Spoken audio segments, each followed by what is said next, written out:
Hello, welcome back to another episode of Bastions and Basilisks. I almost said the wrong thing. You're about to do the Calvi Cal And game. I did. Hello, and welcome back to another episode of Gaming with Calvin Cal. This episode is going to be. Oh, I'm Calvin. I'm Brandon. I screwed everything up. See, it's my turn to screw everything up. Don't worry. This episode is the Illrigger, which I was given a copy of by one of my friends. And I hate it thus far. So this is going to be exciting. If you love the Illrigger, get in those comments and attack me. Woo! I'm going into this completely blind. He's only read some of it. All right. Hit dice 1d10. Not bad. From my understanding,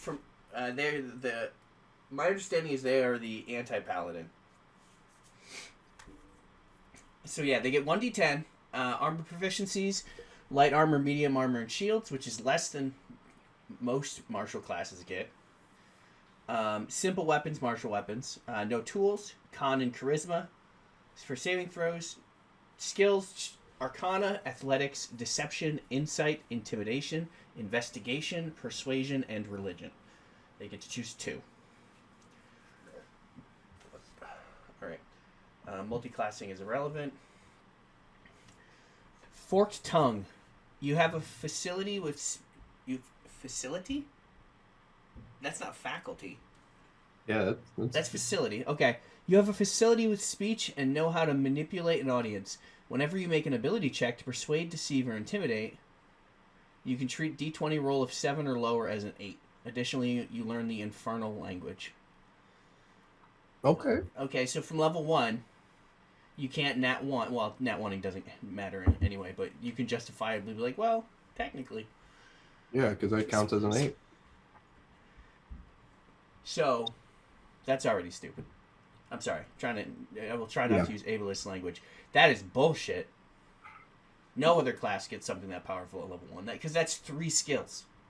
That's really high. Rogues don't get anything like that until 11.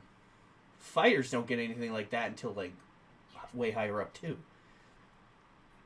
And that's specifically one of the subclasses. Doesn't Bard eventually get something similar? No, Bard gets Jack of all trades. Oh, that's what I'm thinking of. Which gives them half their proficiency in all skills. But... That's yeah, unfair for a level 1 skill. Right? Infernal Conduit. There's a pool of infernal power. Yeah, this one. There's a pool of infernal power within you that replenishes after you take a long rest. This pool is represented by dice. No shit. Starting with 1d10 at first level. Sorry. I really don't. Congratulations, we found something I hate more than Warlock. Oh shit, it's that bad. Your pool gains dice as shown on the Illrigger table. They go up to 10 conduit dice, by the way. With these dice, you can transfer hit points between your Illrigger and other targets, healing allies at the expense of your own health, or draining the life force of enemies to rejuvenate your own vitality. As an action, choose a number of dice from your remaining pool and touch another creature. If they are unwilling, this is a melee spell attack with which you are proficient, using charisma as your spellcasting ability. If you miss, nothing happens. Do not roll or lose dice from your pool. What? Yeah. Unlike every other thing where it's all or nothing. Nope, you miss. Well, that's too bad. That's a little bit lenient. I'll just do it again. Like, once again, I think College of Eloquence is one of the only ones, the only official bard subclasses that gives you the ability to keep your die if you miss. Wow. So and also, this is really hot, so I apologize. What? I'm actually sweating from what I'm eating, so I apologize. No, it's fine. So it's So you can just spam this for days. That's you don't hit. It's fine. You hit, or if your target is a willing creature, roll the chosen dice. The result of your roll is the number of hit points you transfer. If you're touching an ally, they gain that many hit points, ignoring any hit points in excess of their maximum. You lose hit points equal to the number of hit points they gained. I can see that being useful. If your sacrifice reduces you to 0 hit points, you fall unconscious. See, it's not inherently a bad ability. The concept isn't bad. Just the fact that, nope, you get to keep them. You could just every turn. You can keep trying to drain an enemy until you hit. The result of your roll is the number of hit points you transfer. If you're touching an ally, I already did that. If you're touching an enemy, they take necrotic damage equal to your roll, and you gain that many hit points. If you would gain hit points in excess of your maximum, you gain that number of temporary hit points instead. That's way broken. Beginning at 11th level, in addition to draining your life force from an enemy, you can also inflict 1 level of exhaustion on them. They recover this exhaustion normally. This ability does not work if the target already has 3 or more levels of exhaustion, or if you have no dice left in your pool, and you cannot choose to inflict exhaustion instead of draining life. So I have a question on this, because it doesn't directly state so far. Those temporary hit points, say you just like keep attacking like a low level creature with low health. Say like a wolf, for example, it has 13 AC, 11 health. Doesn't hit you. You use this ability. Would that 11 HP continuously stack? No, because 10 hit points, specifically 10 hit points do not stack.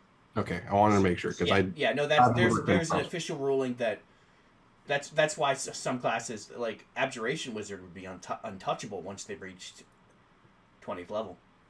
Ooh. Because they have an ability where they gain 10 hit points equal to the level of the spell cast plus 2 or something like that.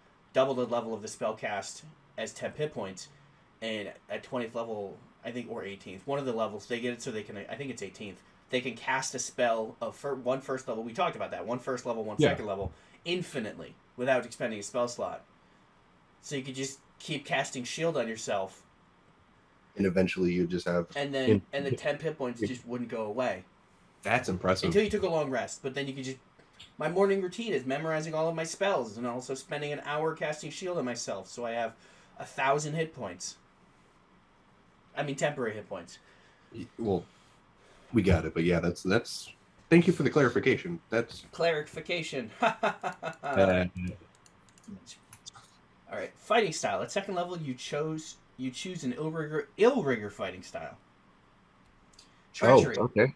Yeah, treachery. When you attack an enemy who has none of your allies adjacent to it, you gain +3 bonus damage to damage rolls.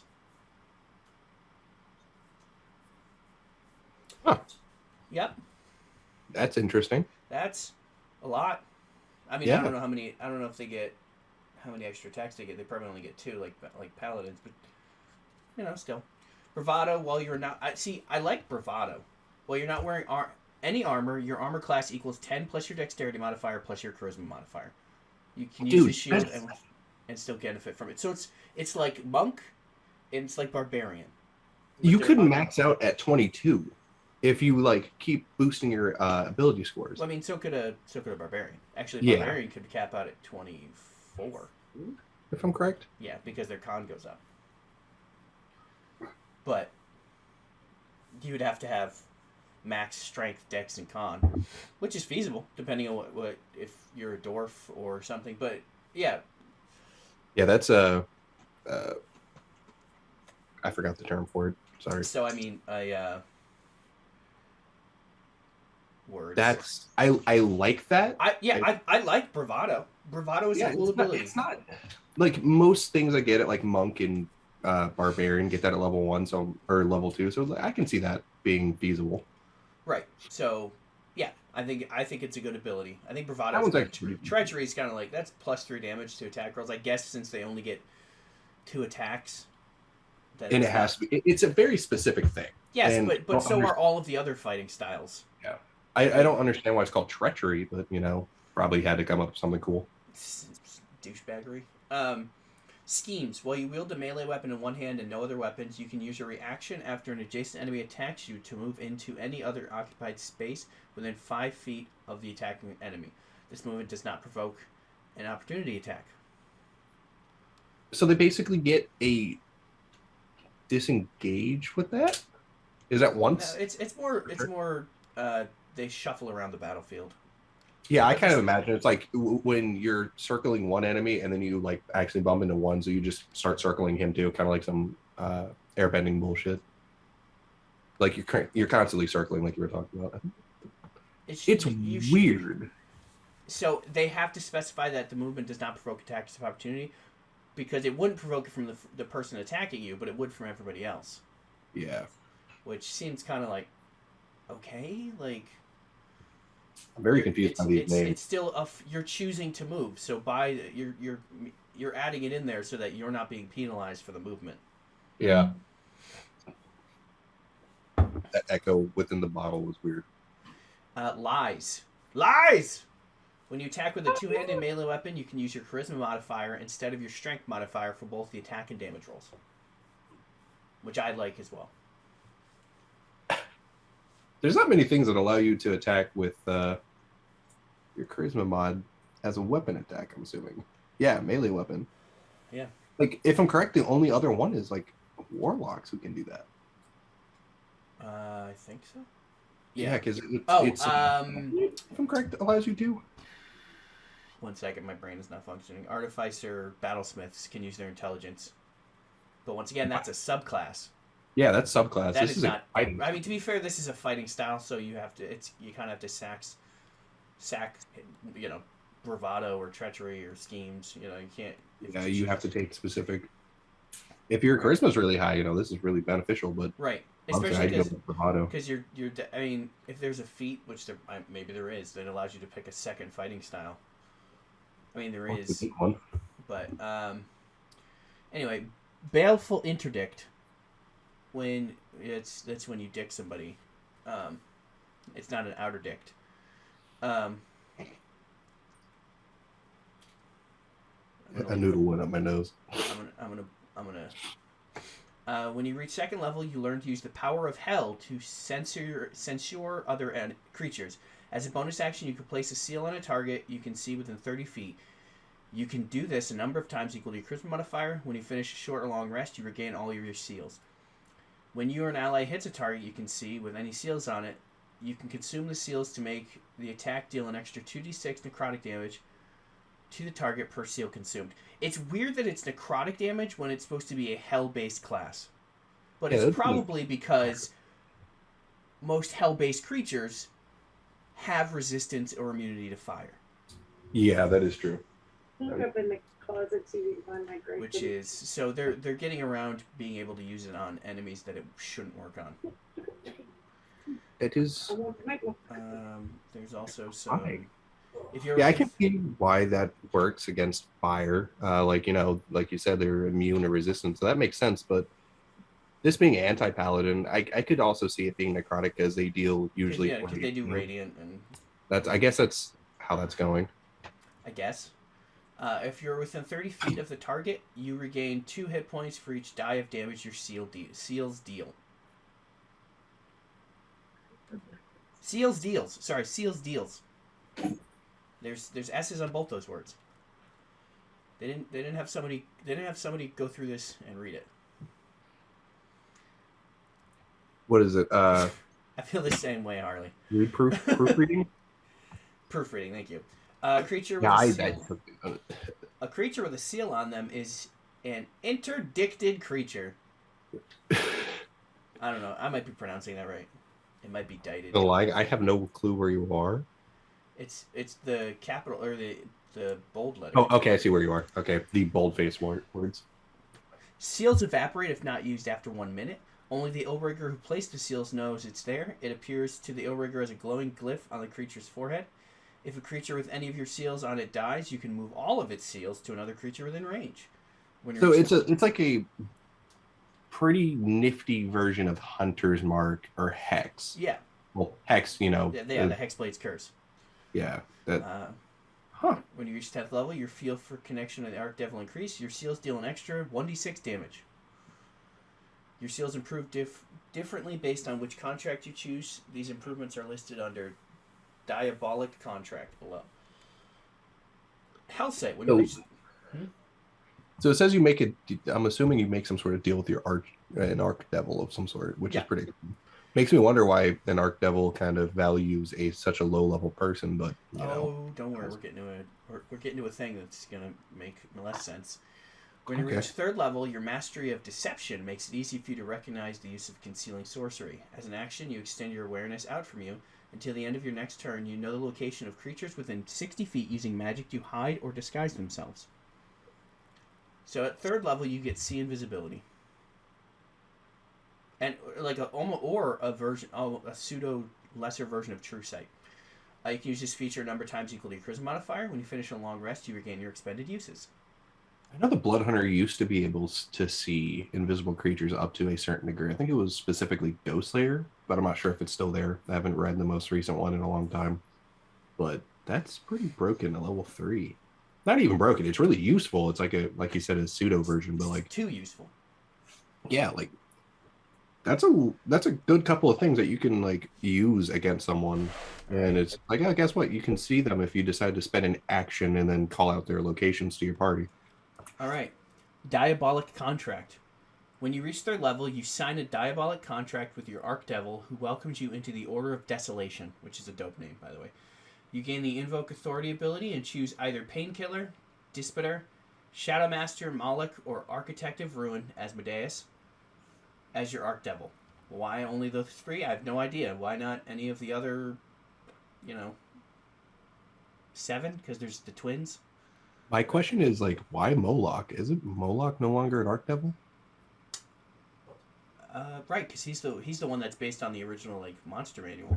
Yeah. Okay, And he's ready? been kicked out Hold on. Furthermore, you are a noble knight in the lists of hell and will be accorded fine treatment and hospitality anywhere in hell you travel, even to cities ruled by enemy archdevils. More cosmopolitan cities in the timescape, like Aloy, the city of brass, will also respect your noble rank. This is like rewriting so much of the like infernal related things because like the devils will take any opportunity to kill anyone related to an opposing devil. Uh-huh. Oh Yeah. yes, At like level 3. At level motherfucking 3. I don't like this anymore. This is rewriting so much. It's not even rewriting. It's some I told you, it's some bullshit. This is what my friend pointed out. It's like being able to pilot Mechagodzilla at level 1. Yeah, it's kind of sad. Well, it's not sad. It's just OP as shit. You're like, that makes no fucking sense. Why would any of them give a shit? You're level 3. What have you done? Apparently, you signed a contract. Yeah, apparently you signed a contract, and that makes you amazing. And here's the question: how Because the fuck if do an you get them to sign the contract? Like, usually it's like at the highest of Pit Fiend. You don't really get to get an Archdevil to do some shit like that. That's the impressive thing. Yeah. You know, I kind of want to see one for Mephistopheles as he is an Archdevil and just have him just as soon as he writes it, the DM's like, all right, you're obliterated. It's like, why? It's because Mephistopheles hates his people. And so does Hudian, or Hudian, have the fuck you say his name. Like, Yeah. So that's literally as far as I got. And I stopped reading. Anyway, so ladies and gentlemen, that's the end of the video. That's the end of the video. That's what we'll give Now you. we're gonna finish this because I want people to be like, "But you didn't read it all." I'm like, "Okay, I read it all. Still think it's bullshit." Invoke Authority. You invoke the authority granted you to you. It should be to you. Seriously, hire a fucking reader. Granted you by you.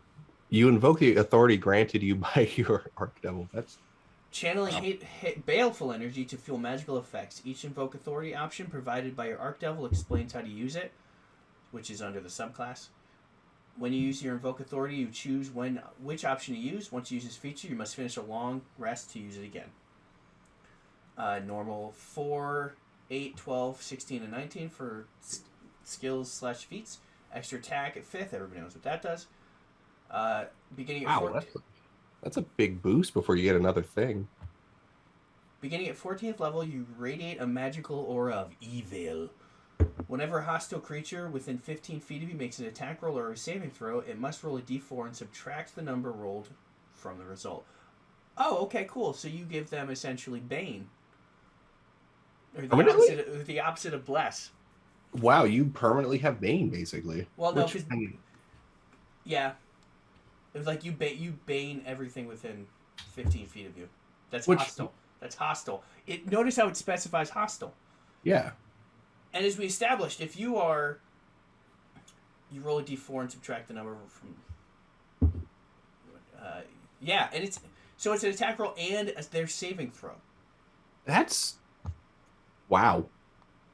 So it's like imagine someone casts Fireball at like a nearby enemy, and like they're forced to just subtract that from their save. Excuse me. That's no wonder why the hell this thing has like nothing between level 5. 5 to 14. Like it's super. At 5 they get their extra attack, and then 6 Baleful Interdict improvement. Then 7 but I'm talking Diabolic about Contract ability score, Diabolic Baleful improved contract, improved Infernal Conduit. Yeah, they get stuff. It's just it's not core class stuff. That's what I was getting at. Summon Hell. It's beginning at 15th level. As an action, you can summon a Bone Devil to serve you for 1 minute. The devil appears in an unoccupied space within 30 feet. It is bound to you and must obey your commands. There are spells that can't do that. They go, nah, fuck you. You have to roll at least. It acts on the same initiative that you act on and may both act and move on your turn you summon it. On the turn you summon it. If you die or fall unconscious, the devil returns to hell. Once you use this feature, you must wait 1 week before you can use it. Okay. 1 week cooldown.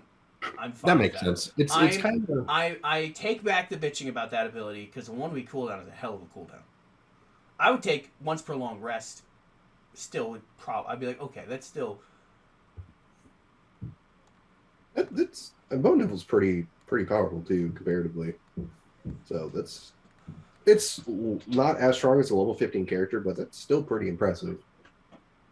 And the fact that it's just like, I'm assuming it's through your Arc Devil too, but it's just like, hey, guess what? This random nonchalant humanoid or whatever the fuck you're playing is just like, come here and help me with this, you know? It's like, wow. I'm actually quite surprised that you can do that. What other classes allow you, other than magic? Like,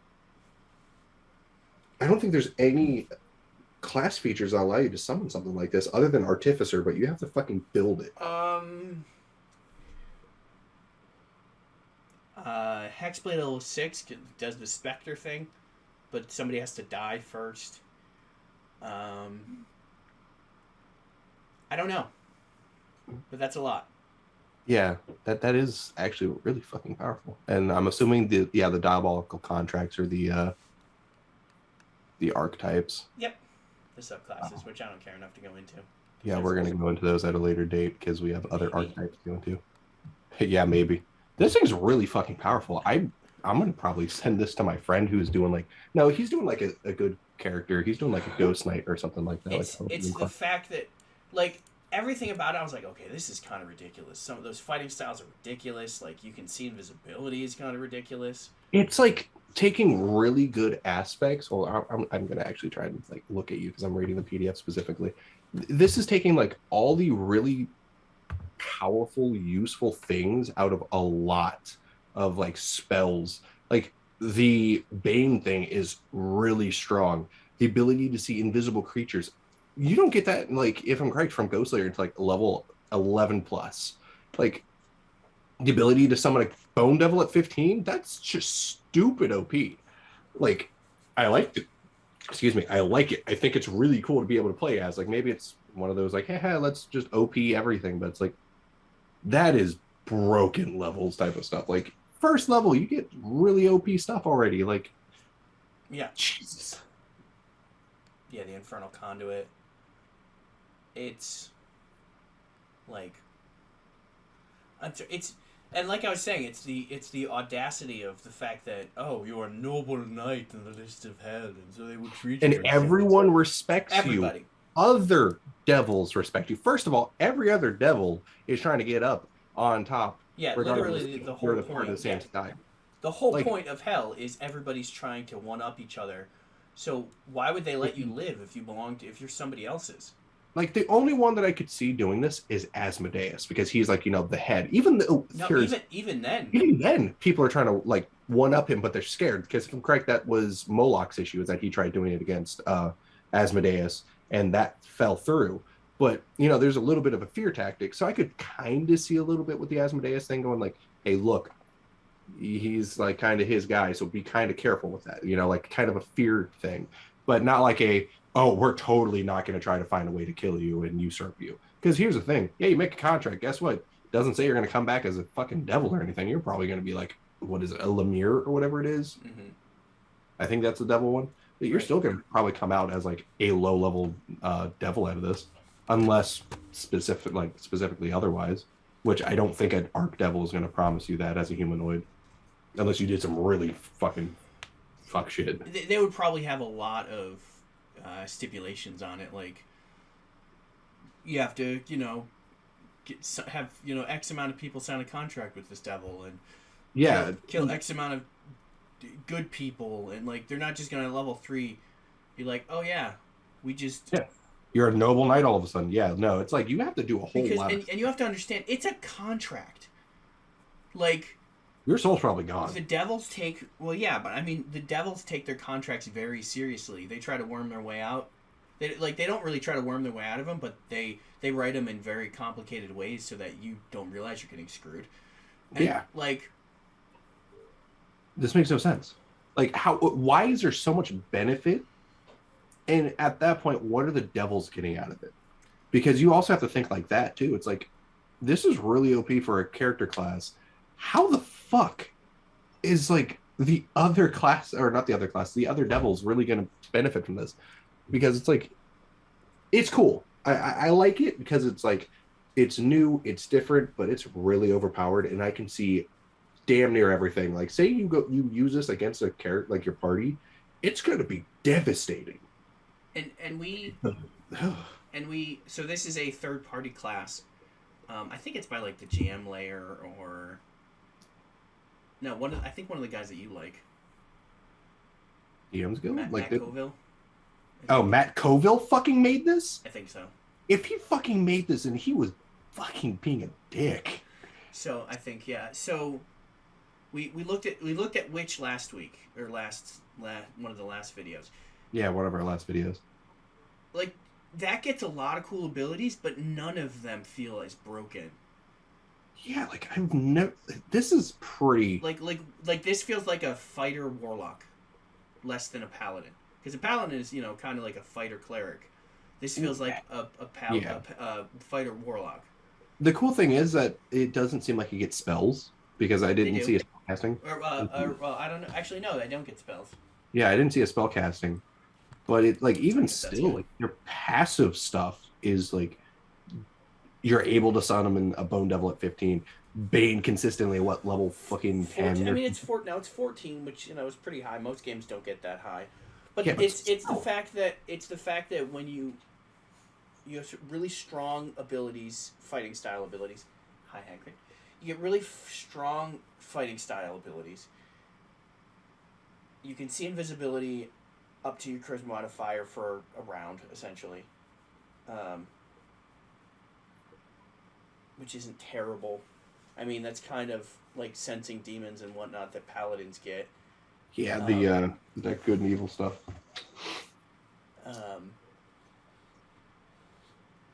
It's the ability to it's really the ability to miss people with your necrotic touch and not have it be taken away when you miss. Like, if that is that, and it's the audacity of like, oh, you are treated like, oh, a high knight of the elves. Oh my god.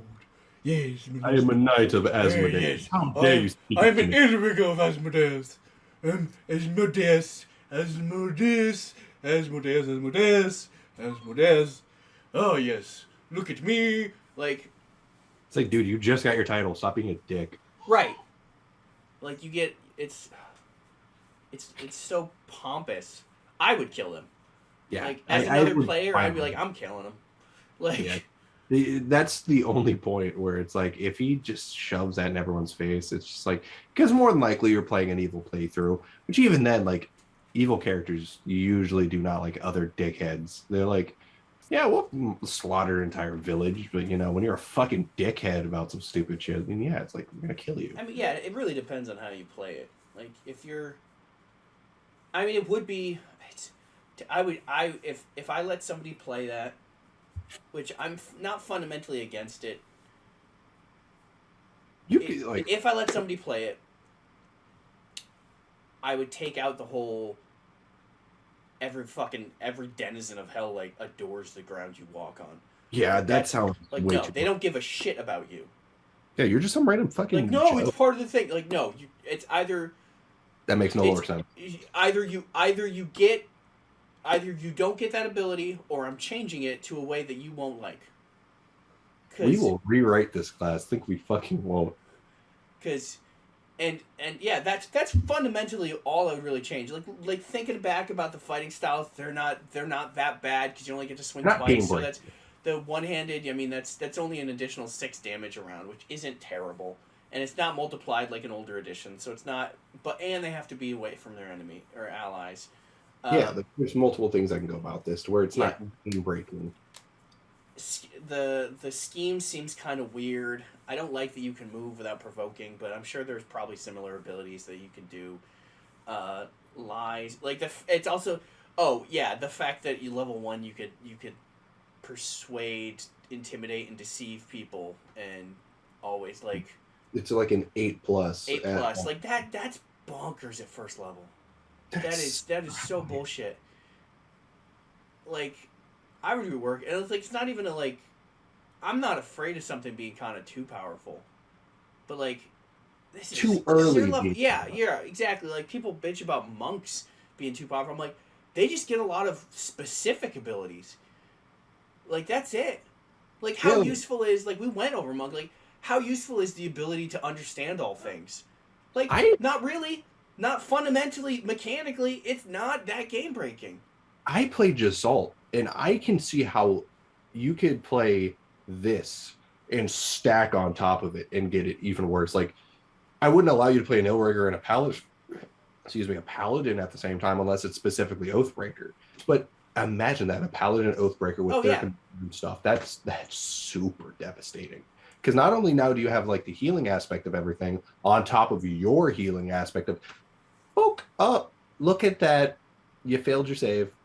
I heal a D10 now. Like, there's so much more on top of it. No, it's not a save. I hit you. Oh, it's just a hit? I thought it was a save. No, it's I hit you. Sorry, I was in the middle of sweating. It's a melee spell attack. So I hit you with it, and you take that damage. I heal that damage, and I get temporary hit points. So do it as a fighter, Illrigger. Oh, that +3 stacks. Yeah, just plus 3, plus 3, plus 3. Right, yeah, the three stacks. Oh, that's 4 swings around. Oh, and then why not, while I'm doing it, why not use my action surge? And so that's 8, like... It's so many. Right. Or Illrigger, do something that like doesn't have the hit points. So like an Illrigger... I mean, you could do an Illrigger Warlock, Illrigger Sorcerer. An Illrigger Sorcerer would be nasty. Because then it, like, oh god, it'd be fun to be a fucking wild mage. But I mean, it's something that uses charisma, like a bard. Illrigger Bard would be kind of bonkers. Dude, you just like attack someone and then you just disappear into a completely different plane, or like flumps magically appear. It's like, what the fuck is going on? That'd be pretty funny. Like, it gets a lot of strong abilities way too fucking early. That's the issue. It's like, you start off and then it's like, okay, 1st through 3rd is just like super powerful. And then it's like 4th through 13 are just normal stuff, at least core class. We're not talking about specifically the archetypes yet. But it's like that level of just, the ASI, extra attack. There's nothing core class wise between then until level 14. So it's like whatever the fucking subclasses are, we don't know yet. But it's like that's like really normal. Usually there's extra features on top of that from core classes. And then it's 14 to 15. Really both powerful stuff. The Bane aspect and the Summoning of Bone Devil. So it's like I can see why there's only 3 fundamental like characteristics of this entire thing besides fighting style, but that's a little bit different. But it's like you get those 3 core class features for abilities. And if anyone added on top of that in terms of just a core class feature, I would probably just say no, you're not able to play that. Like, this is super fucked. So you could actually see, considering how paladins work, there's no reason why you couldn't be an Illrigger paladin, because not even an Oathbreaker, because not all their oaths are necessarily. They're not. It's not like 3rd edition where you had to be lawful good. To Yeah, be like I you could could see be Vengeance. a paladin. There's plenty that you could work with. It just Oathbreaker was like the first one I really thought of because a lot of the guys that I play with, even if they're paths of vengeance or whatever, it's like they're usually still like neutral good or some shit like that. It's just how they go. Like, you could easily, it's just even then you still have a code. I guess that works well with the Illrigger because you're still like lawful technically. I kind of want to see one version where it's like abyssal version, which it's just flip it. But even then, it's just like, okay, now you're in the abyss, where now it makes no fucking sense why. Yeah, it makes even less sense. Yeah, because these things zero fucks. Yeah, they're like, oh, you're part of a fucking like it's demon lord. Okay, I'm still gonna fight you, and then you die. But it's like, who cares? They don't give any fucks. So it's like, I kind of want to see that part, how people are gonna stretch and do what they can. Because what's like the equivalent to a bone devil? Fucking, I don't know. I feel like you should know this. You're the one going through the monster manual. Fucking, I was gonna say a Goristro maybe. But Goristro, that's 6-arm thingy. This 6-arm snake lady. That's actually pretty badass. A Meryl. Yeah, thank you. I think that's what it is. But like, if you had access to these, especially at level 14, why wouldn't you have them on the front lines in the Blood War? Dude, exactly. Like, this would be devastating in the Blood War. Like, it's necrotic. It wouldn't work against all of them. They're like, oh, you're too important. Be like, nah, fam. Like, it's just... Pit Fiends going up in the fucking, like, in the front lines. Like, they don't give a flying fuck. They're just like, okay. Pit Fiends are charging orders and stuff like that, but they're still, like, in the middle of the shit. Like, they still fight. I mean, like, most of their abilities probably wouldn't work. Wouldn't make sense. Trying to think. The Bane stuff would be pretty useful. Bone Devil, there's already Bone Devils. Like, it wouldn't change that much. Yeah, but think about it that way. If you have a group of Illriggers, and then they all summon a Bone Devil. I mean, that's... They all summon a Bone Devil, and they all use the Bane aspect. Right. So everything with... So it... That's even more broken. Well, it wouldn't stack. That wouldn't stack. But they're all got temporary hit points, and like, it's just... It's a nasty class. I'm interested. I probably wouldn't play one myself because... Oh, shit. I just realized something even more. Because by it technically being a melee spell attack, if you get a critical hit... It still adds on top of the damage? You still would... It theoretically would double the damage. You That's double the dice rolled.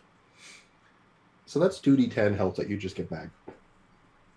So that's where you go something that gets an automatic crit. So like a Illrigger assassin. Fuck. Yeah. So not only and you don't get sneak attack on it, but you just because it's not because it's a melee spell attack. It's not a melee weapon attack or range attack. But I mean, you use let's say you're level 10. That's 5d10, so that's 10d10. They take 10d10 necrotic damage. You heal that. Also, and you have advantage on the attack roll. And assuming that assuming that you surprise them. So that's 10d10. So that's hold on. I'm gonna pull up a dice roller because I don't have 10d10 on me. Can I do 10d10 would be like what, 100 damage? Yeah, it could cap out at 100. So, and that's just sneak attack damage, right? That's not including the... Okay, so I just rolled 61. That's So still you take 61 points of necrotic damage, which isn't going to kill. I mean, at 10th level probably isn't going to kill much, but 61 points of damage, assuming I'm at full hit points. So now I have 61 temporary fucking hit points on top of my D10 hit points. So I could already have. So that could. I just got 100, You got a lot of health. 150, 160% hit point. Like. Ooh, boy, that's broken. I don't like this. Neither do I. I love it and hate it at the same time. Like, I don't like it. The only thing that makes it less, in certain aspects, broken than Paladin is Paladins you get to choose when you smite, and you could choose after you roll. That is true. So you could just do it when you crit, and then smite. But you're not getting anything out of the smite besides damage to the opponent. Yeah. You're not gaining temporary hit points or healing. So fucking nasty. I love it. And then at 11th level, then they take a level of exhaustion. So if they survive, they have a level of exhaustion. Have fun with disadvantage on all your ability checks, bucko. All right. Oh. So that's the Illrigger. It's fucking bonkers. Yeah, I agree. That is. I'll catch you guys later. Cat went out. Bye. I'm Kalvin. I'm Brandon. There we go. Nailed it. Thanks for watching. Please like, subscribe, and comment. And now you get to listen to the outro song. And